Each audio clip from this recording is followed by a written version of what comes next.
പ്രിയ സഹോദരങ്ങളെ, എനിക്ക് ചെറിയ കാര്യം നിങ്ങളോട് പറയാറുണ്ട്. ഇഷ്ടമുണ്ടെങ്കിൽ കേൾക്കുക. മക്കളെ, പല പ്രാവശ്യം പല വീഡിയോകളിൽ ഞാൻ പറഞ്ഞിട്ട് രാഷ്ട്രീയ ബലത്തെക്കുറിച്ച് ഇന്ന് കാണുന്ന ഡ്രാമകൾ എന്താണെന്ന് നിങ്ങൾ കാണുന്നത് മനസ്സിലാക്കുക എന്താണെന്ന്. ആരും കുറ്റപ്പെടുത്തണ്ട. മതത്തിൻ്റെ പുറകെ പോകുന്നവരെന്ന് പറഞ്ഞാൽ അവർ നല്ല ശ്രദ്ധയോടെ അവർക്കറിയാം വിയർക്കേണ്ട കാര്യമില്ല, വിയർക്കാതെ അപ്പം ഭക്ഷിക്കാൻ കിട്ടുമെന്ന് അറിയാവുന്നവർ മതത്തിൻ്റെ പേരിലും രാഷ്ട്രീയത്തിൻ്റെ പുറകെയും പോകുന്നു. രാഷ്ട്രീയത്തിൻ്റെ പുറകെ പോകുന്നു എന്ന് പറഞ്ഞാൽ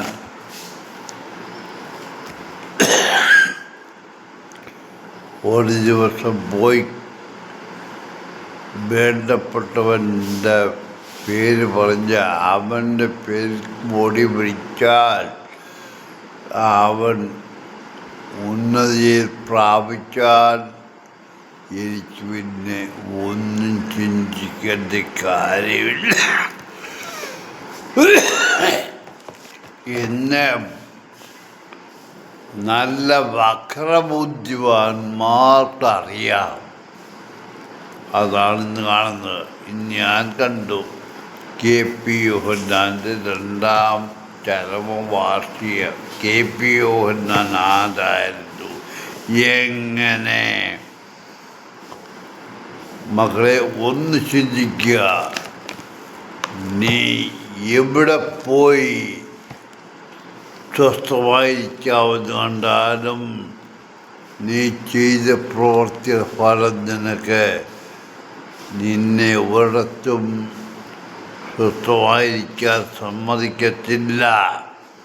KP യോഹന്നാൻ അമേരിക്കയിൽ പോയി ഏക്കറുകൾ സ്ഥലം മേടിച്ച് സ്വൈരമായി ജീവിക്കാൻ ആഗ്രഹിച്ചു എന്നല്ല, അവിടെ ജീവിച്ചുകൊണ്ടിരിക്കുമ്പോൾ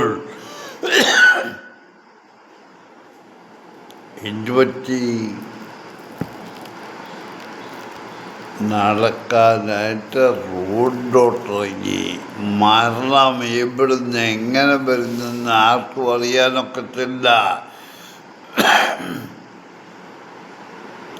അദ്ദേഹത്തിന് ഏക്കറുകൾക്ക് സ്ഥലമുള്ളിടത്ത് എല്ലാവിധ സൗകര്യവും ഉണ്ടായിട്ടും നടക്കാനായിട്ട് റോഡിലോട്ടിറങ്ങി. മരണം എവിടുന്ന് എങ്ങനെ വരുന്ന ആർക്കും അറിയത്തില്ല. എന്തുകൊണ്ട് വരുന്നെന്നും ആർക്കും പറയാനൊക്കത്തില്ല.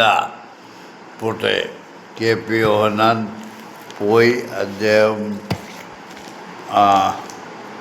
എന്തൊക്കെ ചെയ്തു എന്നുള്ളതൊക്കെ ഒന്നും ഞാൻ പറയുന്നില്ല. പോട്ടെ, ദൈവം അദ്ദേഹത്തിൻ്റെ ആത്മാവിന് നിത്യശാന്തി കൊടുക്കട്ടെ. എന്നാൽ ഇന്ന് ഇന്ത്യയിൽ നടക്കുന്ന കാര്യം എന്താണ്? എൻ്റെ കയ്യിൽ അധികാരം കിട്ടിയാൽ എനിക്ക് തോന്നിയത് ചെയ്യും എന്നുള്ള ഒരു ഇതായി മാറിയിരിക്കുന്നു ഇന്ത്യയിൽ ഇന്ന്. പ്രത്യേകിച്ച് പറയുന്നത് രാഷ്ട്രീയത്തെക്കുറിച്ചാണ്. ഞാൻ നന്മ ചെയ്യുന്നു, ഞാൻ നല്ലത് ചെയ്തോ എന്നല്ല.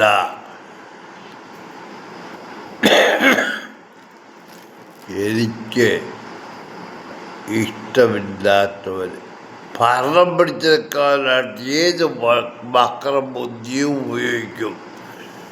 ഉപയോഗിച്ചിട്ട് ഭരണം കൈ കിട്ടിയാൽ താടിച്ച് എതിരാളികളായവരെ മുഴുവൻ ഏത് വിധേനയും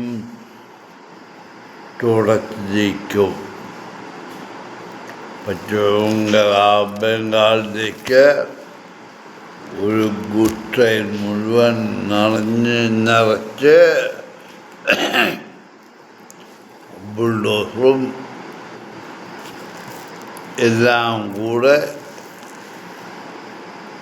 കൊണ്ടുപോകുന്നത് കണ്ടു. മക്കളെ, നിനക്ക് പറഞ്ഞു മനസ്സിലാക്കാൻ കഴിയാത്ത കാര്യം എന്താ ഉള്ളത്? നീ മനുഷ്യനെ കൊന്നിട്ട് എന്ത് സാധിക്കാനാ? മക്കളെ, നമ്മൾ ഓരോ കാര്യങ്ങളും പറഞ്ഞു മനസ്സിലാക്കാൻ വേണ്ടത് ഇന്ന് രാജ്യത്ത് നീതി നിയമം ഇല്ലാതായിരിക്കുന്നു. ഞാൻ കൊണ്ടുപറയുന്നില്ല. എല്ലാവർക്കും നന്മ നേരുന്നു, നല്ലൊരു പ്രഭാതം നേരുന്നു. ഞാനോ ബലഹീനനാണ്. നമ്മുടെ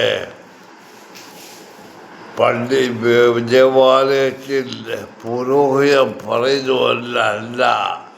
ഞാനോ അവര് അഡ്വാൻസ് അവരങ്ങ് ഇതെടുക്കുക. ഞാനതല്ല മക്കളെ. ഞാനോ ബലഹീനും പാപിയുമാണ്. നിങ്ങൾക്ക് ദ്രോഹം ചെയ്യാൻ ഞാൻ വരത്തില്ല. ലോകം എന്നെ അല്ല, ഞാൻ ലോകത്തെ കണ്ടു.